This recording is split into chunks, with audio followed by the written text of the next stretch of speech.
viewers will very much know this, but for those who are in the West who may not know a great deal about the geography of the region, as Ted Cruz didn't the other day, didn't know the population of Iran. I don't know if you saw that. Um, uh, but there is a massive size difference between Iran and Israel. And on a purely surface level, obviously the political culture of Israel has become something horrendous. But you can see why a very vulnerable people from the 1940s living in a very, very tiny country would develop this, and then completely armed to the hilt by the Americans, particularly since the 1970s. They think that every problem is a nail, and they've got the hammer.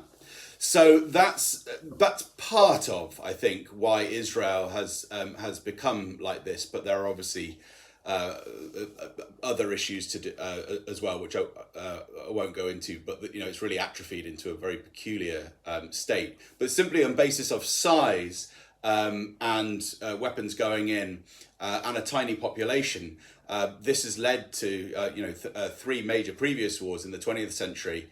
Where Israel felt that it had to defend itself in these terms.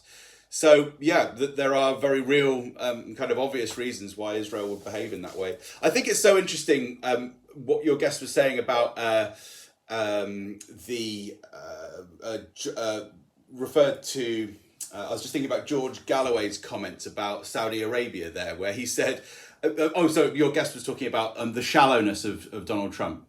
And even though Trump has had some success here, and maybe he's in some way reigning in Israel through dropping the mother of all bombs in Afghanistan and then being able to declare victory, always making it look like America's on top. And that's kind of his way of kind of keeping everything sort of controlled.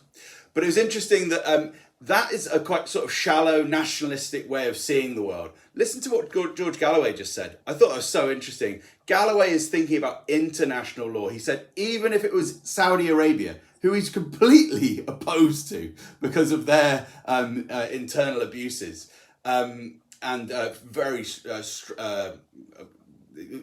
violent way of being, he said, even if it was them being bombed, I would still oppose it because he believes in international law. And I think that's such an important thing. There is so much in the media because we're so fractionalized in the media, and we're all put in these boxes, and people have different ideological siphoning. But actually, there are people who are outside of that outside of that kind of siphoning, and we're the people who believe in the law. We are there.